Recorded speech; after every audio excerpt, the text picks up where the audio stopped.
Hello बच्चों, कैसे हैं आप सब लोग। स्वागत है आपका इस वीडियो के अंदर। बच्चों, आज इस वीडियो के अंदर हम बैलेंस ऑफ पेमेंट चैप्टर को पूरी तरीके से कंप्लीट करने वाले हैं। इससे पहले हमने एक पार्ट करा है, उसके अंदर हमने करंट अकाउंट बीओपी को पूरी तरीके से कंप्लीट कर लिया है। उसमें क्या कंडीशन होती है, सरप्लस बीओपी, डेफिसिट बीओपी क्या होता है, हमने balance of trade, balance of payment, credit items, ठीक है ना, डेबिट आइटम्स, हमने सब कुछ चीज़ उस वीडियो के अंदर देख ली है, कवर कर ली है। बच्चों, आज इस वीडियो के अंदर हम कैपिटल अकाउंट ऑफ बीओपी पढ़ने वाले हैं, उनकी कंडीशंस देखेंगे एंड कुछ स्पेशल एडजस्टमेंट, स्पेशल ट्रांजैक्शन हम इस वीडियो के अंदर करने वाले हैं। बच्चों, अगर आप मुझसे 1-to-1 पढ़ना चाहते हैं एंड मुझसे कोचिंग क्लासेस लेना चाहते हैं तो बच्चों आप कमेंट कर सकते हैं, या फिर मुझे व्हाट्सएप पे आप मैसेज कर सकते हैं, या फिर आप हमारे क्रैश कोर्सेज में ज्वाइन होना चाहते हैं तो भी आप एनरोल कर सकते हैं। क्रैश कोर्सेज अभी चल रहे हैं। तो बच्चों, बिना किसी देरी के जल्दी से हम इस वीडियो को स्टार्ट करते हैं।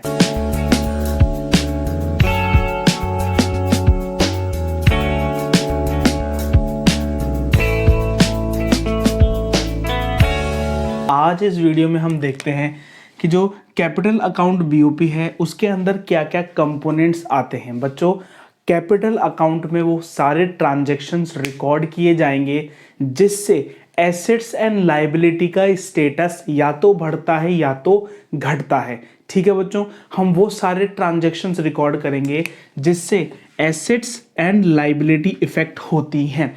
करंट अकाउंट बीओपी में एसेट्स लायबिलिटी अफेक्ट नहीं हो रही थी, वहाँ पे हम सिर्फ एक्सपोर्ट इंपोर्ट कर रहे थे और यूनिलेटरल ट्रांसफर्स को भेज रहे थे या तो ले रहे थे। ठीक है, यहाँ पर एसेट्स एंड लायबिलिटीज इफेक्ट होंगी, इसलिए हम इसको कैपिटल अकाउंट बीओपी कहते हैं। ठीक है बच्चों, सबसे पहले हम इसमें लिखेंगे फॉरेन इन्वेस्टमेंट, यानी कि बाहर से लोग इंडिया के अंदर इन्वेस्ट कर रहे हैं। कैसे कर सकते हैं, या तो फॉरेन डायरेक्ट इन्वेस्टमेंट, या तो फॉरेन इंस्टीट्यूशनल इन्वेस्टमेंट, या फिर फॉरेन पोर्टफोलियो इन्वेस्टमेंट भी इसको बोला जाता है। बच्चों, इन दोनों के बीच में मेन फर्क होता है कि जब फॉरेन डायरेक्ट इन्वेस्टमेंट किया जाता है, जब बाहर के लोग इंडिया में इन्वेस्ट करते हैं, इंडिया के एसेट्स को परचेज करते हैं एंड उनका कंट्रोल भी उस एसेट के ऊपर होता है, तो उसको हम बोलते हैं फॉरेन डायरेक्ट इन्वेस्टमेंट। यानी कि मैंने डायरेक्टली उस एसेट को परचेज किया है और डायरेक्ट मेरा कंट्रोल उस एसेट के ऊपर है। यानी कोई फॉरेनर अगर इंडिया के एसेट्स को खरीदता है, यानी कि कोई प्लांट मशीनरी खरीद रहा है, और अगर है वो इंडिया में ही ऑपरेट कर रही है, लेकिन फॉरेनर ने खरीद रखा है प्लांट, ठीक है, तो वो क्या है, वो फॉरेन डायरेक्ट इन्वेस्टमेंट है। फॉरेन इंस्टीट्यूशनल इन्वेस्टमेंट या फिर फॉरेन पोर्टफोलियो इन्वेस्टमेंट का मतलब होता है कि फॉरेनर ने, कोई बाहर के व्यक्ति ने इंडियन कंपनीज के शेयर खरीद रखे हैं। शेयर खरीदने से आप उस कंपनी के पार्ट ओनर जरूर बन जाते हो, ठीक है ना, बहुत स्मॉल लेवल के ओनर जरूर बन जाते हो, लेकिन आपके ऊपर कंप्लीट कंट्रोल नहीं होता है, आपके पास कंप्लीट कंट्रोल नहीं होता है उस कंपनी का। ठीक है बच्चों, तो फॉरेन डायरेक्ट इन्वेस्टमेंट याद रखना एंड फॉरेन इंस्टीट्यूशनल इन्वेस्टमेंट आपको याद रखना है। बच्चों, हमेशा याद रखना, चाहे से कैपिटल अकाउंट हो या करंट अकाउंट हो, अगर पैसा बाहर से आ रहा है तो उसको हम कहाँ लिखते हैं, अगर प्लस आइटम्स है तो क्रेडिट साइड, अगर नेगेटिव है तो कहाँ पे, डेबिट साइड। अगर पैसा आ रहा है तो क्रेडिट साइड लिखना है, अगर पैसा इंडिया से बाहर जा रहा है तो उसको हमको डेबिट आइटम लिखना है। आपको ये अच्छी तरीके से याद हो जाना चाहिए। ठीक है बच्चों, तो फॉरेन इन्वेस्टमेंट पूरी तरीके से हमारा क्लियर हो चुका है। सेकंड है बोरोइंग्स या लोन्स। अब बोरोइंग्स एंड लोन्स क्या होता है, हम एक्सपेंडिचर करते हैं। मैंने आपको गवर्नमेंट बजट के अंदर समझा रखा है कि हम बोरोइंग्स यानी कि क्या, फिस्कल डेफिसिट इसलिए लेते हैं, हम इसलिए बोरोइंग्स लेते हैं कि जैसे हम एक्सपेंडिचर कर पाए हमारी इकोनॉमी के अंदर। ठीक है, क्यों लेते हैं अभी हम वो बात नहीं कर रहे हैं, लेकिन अगर हम बोरोइंग्स कर रहे हैं वर्ल्ड बैंक से, आईएमएफ से, अगर हम पैसा ले रहे हैं, पैसा इनकम हो रहा है, इनकमिंग हो रही है पैसे की, तो वो प्लस हो जाएगा, वो क्रेडिट साइड आ जाएगा। एंड अगर हम दूसरे कंट्रीज को पैसा दे रहे हैं बोरोइंग से, यूनिलेटरल ट्रांसफर नहीं, बोरोइंग, हम उनको कर्जा दे रहे हैं, तो कर्जा क्या होगा, यहाँ पे डेबिट आइटम हो जाएगा। कहाँ पे, current account, capital account BOP में, ठीक है। यहाँ पे करंट अकाउंट में कोई भी चेंज नहीं हो रहा है, यहाँ पे सिर्फ कैपिटल अकाउंट में चेंज हो रहा है, ठीक है बच्चों। करंट अकाउंट वाली चीज़ें हम करंट अकाउंट के डेबिट क्रेडिट में लिखेंगे, एंड कैपिटल अकाउंट की चीज़ें हम कैपिटल अकाउंट के डेबिट क्रेडिट में लिखेंगे। ये आपको बहुत अच्छी तरीके से याद होना चाहिए, ठीक है बच्चों। ये पूरा क्लियर हो गया है।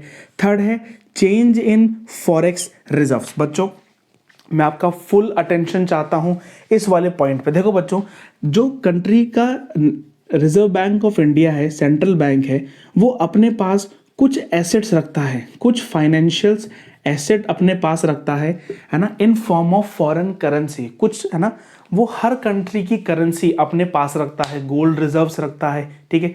अगर कोई भी अनस्टेबल सिचुएशन हो जाए, है ना, गवर्नमेंट को एकदम से एक्सपेंडिचर करना पड़ जाए, ठीक है ना, आरबीआई क्योंकि मॉनेटरी पॉलिसी बनाता है, तो वो अपने पास कैश रिजर्व्स रखता है, ठीक है ना, फॉरेन करेंसीज भी रखता है, ठीक है ना। एकदम से अगर डिमांड फ्लक्चुएट हो जाए, सप्लाई कम हो जाए, ठीक है ना, तो कौन इंटरवीन करेगा, reserve bank of India he intervene करे, इंटरवीन करके उस सिचुएशन को कंट्रोल करने की कोशिश करेगा बच्चों। तो जब गवर्नमेंट के पिटारे से जो गवर्नमेंट के पास डॉलर्स ही डॉलर्स रखे हुए हैं, फॉरेन करेंसी ही फॉरेन करेंसी रखी हुई है, अगर आरबीआई उस रिजर्व में से विड्रॉ करता है, बहुत अच्छी तरीके से सुनना बच्चों, अगर आरबीआई उस ट्रेजरी में से विड्रॉ करता है तो क्या होगा, तो हम उसको प्लस आइटम्स लिखेंगे क्रेडिट साइड। क्यों?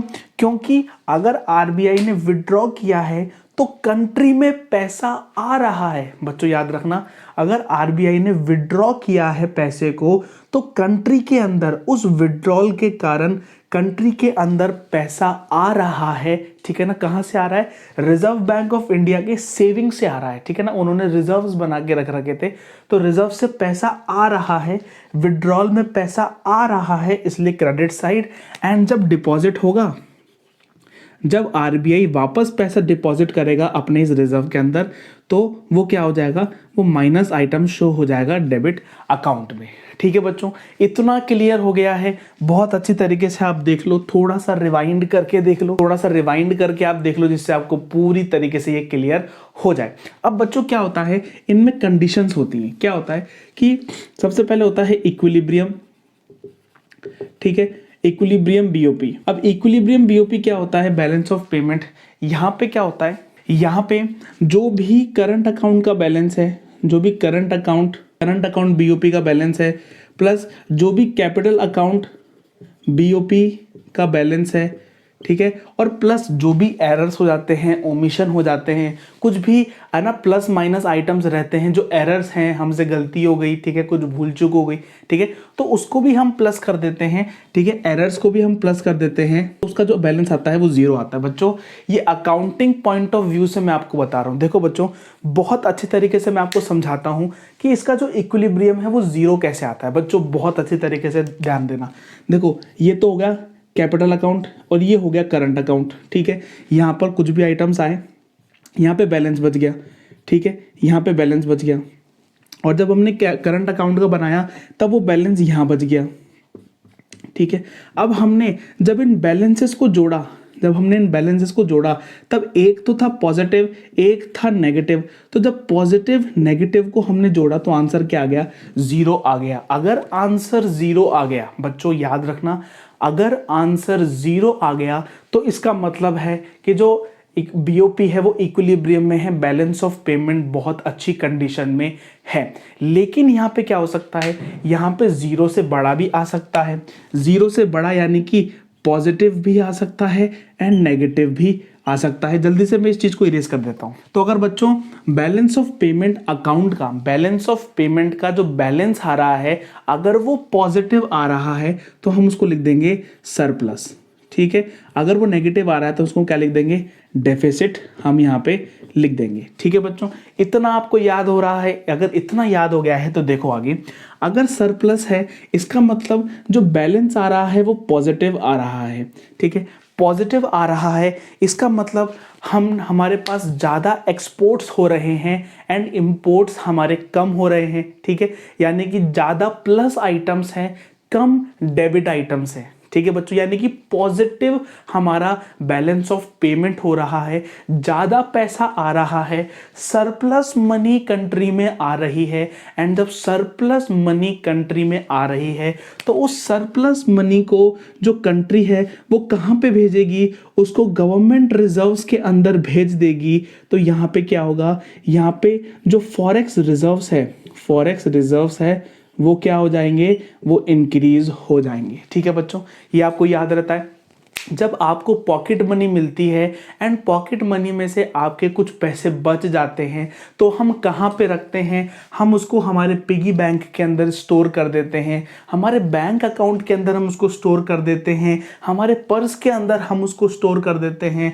जब हमारे खर्चे कम होते हैं, हमारी इनकम ज़्यादा होती है तो सरप्लस बीओपी बचेगा, आपका सरप्लस बचेगा। तो जो भी सरप्लस का पैसा है वो आप अपने पिगी बैंक में डाल दोगे, फॉरेन रिजर्व्स में डाल दोगे, तो फॉरेन रिजर्व्स क्या हो जाएंगे, इंक्रीज हो जाएंगे, ठीक है बच्चों। इसी का वाइस वर्सा सिचुएशन ले लो कि जब डेफिसिट है यानी कि बाहर ज़्यादा पैसा जा रहा है, बाहर से पैसा कम आ रहा है, ठीक है बच्चों। अगर ऐसा हो रहा है तो जो फॉरेक्स रिजर्व्स है हमारे वो क्या हो जाएंगे, जल्दी से बताओ, बिल्कुल सही, डाउन हो जाएंगे, डिक्लाइन हो जाएंगे। तो हम क्या करेंगे, हम यहाँ ये जो फॉरेक्स रिजर्व्स है वो डाउन हो जाएंगे। क्यों? क्योंकि हम यहाँ से पैसा उठाएंगे एंड बीओपी को बैलेंस करेंगे, ठीक है बच्चों। हमेशा बीओपी को बैलेंस करना बहुत ज़रूरी है। बीओपी को बिना बैलेंस करे हम नहीं रख सकते। इसलिए हम जो सरप्लस पैसा है ना वो उठा के यहाँ डाल रहे हैं जिससे बीओपी ज़ीरो हो जाए। और क्योंकि यहाँ पे नेगेटिव बैलेंस आ रहा है तो यहाँ से उठा के हम यहाँ डाल रहे हैं जिससे वापस बैलेंस ज़ीरो हो जाए, ठीक है। हमको स्टेबिलिटी की सिचुएशन अचीव करना बहुत ज़रूरी है। इसलिए हम क्या करते हैं, कोई भी सरप्लस एंड डेफिसिट की सिचुएशन को हम ज़ीरो पे लाके रख देते हैं। अगर बैलेंस ऑफ पेमेंट बैलेंस है, हमेशा बैलेंस ऑफ पेमेंट बैलेंस होता ही है। अगर बैलेंस ऑफ पेमेंट बैलेंस नहीं होता है तो कुछ हम अकोमोडेटिंग ट्रांजैक्शन से, बच्चों यहाँ पे लिख दो, करके हम उनको बैलेंस कर देते हैं। अब ये अकोमोडेटिंग ट्रांजैक्शंस क्या होते हैं वो हम अभी थोड़ी देर में बात करेंगे, उससे पहले मेरी सुनो, ठीक है। बैलेंस ऑफ पेमेंट हमेशा बैलेंस होना ही है, ये तो आपने समझ लिया है। अब ऐसा क्यों होना ज़रूरी है वो समझो। बैलेंस ऑफ पेमेंट हमेशा बैलेंस होता है बच्चों, क्यों? क्योंकि यहाँ पे हम डबल अकाउंटिंग सिस्टम कर रहे हैं, डबल अकाउंटिंग सिस्टम से हम इसकी एंट्री कर रहे हैं। कैसे? कुछ भी जो अमाउंट होगा वो करंट अकाउंट में अगर जाएगा तो करंट अकाउंट में या तो क्रेडिट जाएगा या तो वो डेबिट जाएगा, ठीक है बच्चों। करंट जा रहा है तो कैपिटल अकाउंट का डेबिट बैलेंस आ सकता है, ठीक है ना। तो कहीं ना कहीं किसी का डेबिट बैलेंस किसी के क्रेडिट बैलेंस से कंपनसेट हो रहा है। इसलिए जो बैलेंस ऑफ पेमेंट का जो बैलेंस आ रहा है वो हमेशा ज़ीरो आ रहा है बच्चों। अब मुझे बताओ कि कभी कभार सरप्लस भी आ जाता है, कभी कभार डेफिसिट भी आ जाता है। तो सरप्लस आ जाएगा तो हम क्या करेंगे, डेफिसिट आ जाएगा तो हम क्या करेंगे। क्योंकि बच्चों यहाँ पे हम अकाउंटिंग पॉइंट ऑफ व्यू से बात कर रहे हैं एंड हम कुछ ना कुछ ट्रांजैक्शन करेंगे, कुछ ना कुछ एंट्री करेंगे जिससे वो जो सरप्लस और डेफिसिट है वो हमेशा ज़ीरो पे आ जाए। तो उस ट्रांजैक्शन को जिससे हम थोड़ा सा जुगाड़ लगा रहे हैं उस ट्रांजैक्शन को हम बोलते हैं अकोमोडेटिंग ट्रांजैक्शन। इसको हम बिलो द लाइन आइटम्स भी बोलते हैं बच्चों, बिलो द लाइन आइटम भी बोलते हैं। क्यों? क्योंकि इसको ये ट्रांजैक्शन जब ही एग्जिस्टेंस में आते हैं जब या तो सरप्लस हो या तो डेफिसिट हो। अगर इक्विलिब्रियम है ना तो अकोमोडेटिंग ट्रांजैक्शन का कोई भी रिलेवेंस नहीं है, ठीक है। हमको पता चला कि यार करंट अकाउंट बीओपी ज़्यादा है, कैपिटल अकाउंट बीओपी कम है, तो हम क्या करेंगे, चलो ठीक है यार कुछ ना कुछ लोचा करो, कुछ ना कुछ कैपिटल अकाउंट को बढ़ाओ, ठीक है ना, थोड़ा करके बैलेंस करो, ठीक है। कैसे बैलेंस करेंगे, हम फॉरेन एक्सचेंज से पैसा उठा लेंगे, ठीक है, फॉरेन एक्सचेंज जो रिजर्व्स हैं उससे पैसा उठा लेंगे तो क्या हो जाएगा, वो बैलेंस हो जाएगा। ठीक है बच्चों, जो मैंने अभी आपको कथा सुनाई है, ठीक है, जो मैंने अभी आपको कथा सुनाई है कैसे हम इसको ट्रांसफर करते हैं, वही चीज हम करेंगे अकोमोडेटिंग ट्रांजेक्शन्स में। ठीक है बच्चों, याद रखना, अगर कैपिटल अकाउंट बैलेंस डेफिसिट होगा तो हम उसको करंट अकाउंट से मैच कर देंगे, करंट अकाउंट का होगा तो हम उसको कैपिटल अकाउंट से कर देंगे। ठीक है, अगर बैलेंस ऑफ ट्रेड डेफिसिट हो रहा होगा, अगर बैलेंस ऑफ ट्रेड डेफिसिट हो रहा होगा तो हम उसको बैलेंस ऑफ पेमेंट से मैच करा देंगे। ठीक है ना, उससे उसको पूरी तरीके से सही कर देंगे। लेकिन अगर balance of payment he deficit हो रहा होगा तो हम उसको बैलेंस ऑफ ट्रेड से नहीं करा सकते हैं, क्योंकि बैलेंस ऑफ ट्रेड छोटा अकाउंट है, बैलेंस ऑफ पेमेंट बड़ा है ना। Balance of payment is like an umbrella, ठीक है, उसके अंदर एक बैलेंस ऑफ ट्रेड आता है। ठीक है बच्चों, जो मैंने बोला है उसको जरूर लिख लेना और थोड़ा पढ़ना उसको कि मैंने क्या बोला है, उसको गूगल करके जरूर देखना या फिर अपने बुक के अंदर से जरूर पढ़ना। ठीक है बच्चों, तो आपको अकोमोडेटिंग ट्रांजैक्शंस पूरी तरीके से क्लियर हो गए होंगे। ये वो ट्रांजैक्शन है कि कभी भी हम सरप्लस और डेफिसिट की सिचुएशन देखते हैं तो हम कुछ ना कुछ ट्रांजैक्शन करते हैं, कुछ ना कुछ जुगाड़ बैठाते हैं। ठीक है, जिसको बिलो द लाइन यानी कि अंडर द टेबल बोलते हैं। एंड उस ट्रांजैक्शन को करके हम बीओपी को बैलेंस कर देते हैं, वही अकोमोडेटिंग ट्रांजैक्शन होते हैं। एक दूसरा ट्रांजैक्शन होता है जिसको हम बोलते हैं ऑटोनॉमस ट्रांजैक्शन, जिसमें जो हम ट्रांजैक्शन कर रहे हैं वो बिल्कुल नेचुरल ट्रांजैक्शन कर रहे हैं, उनको हम अबव द लाइन ट्रांजैक्शन बोलते हैं। ठीक है ना, ये डिपेंडेंट है, वो इंडिपेंडेंट है, वो तो होंगे ही। ठीक है ना, ये तो डिपेंडेंट है, अगर ये सिचुएशन होगी तो ये होंगे। तो ये किस पर डिपेंडेंट है, ये सरप्लस एंड डेफिसिट बैलेंस पर डिपेंडेंट है, लेकिन वो इंडिपेंडेंट है, वो होकर ही रहेंगे। ठीक है, यानी autonomous transaction are like regular transaction. ठीक है, कोई एफडीआई दे रहा है, एफआईआई दे रहा है, बोरोइंग्स हो रही है, नॉर्मल ट्रांजैक्शंस हैं, होंगे ही, होते रहेंगे। ठीक है, करंट अकाउंट में हमने पढ़ा यूनिलेटरल ट्रांसफर है, एक्सपोर्ट इंपोर्ट हो रहा है सर्विस का, गुड्स का, तो क्या हो रहा है, वो ऑटोनॉमस ट्रांजैक्शन है, वो तो होते आएंगे, लेकिन वो किसी पे डिपेंडेंट नहीं है, वो इंडिपेंडेंट है। यहाँ पे ये डिपेंडेंट है।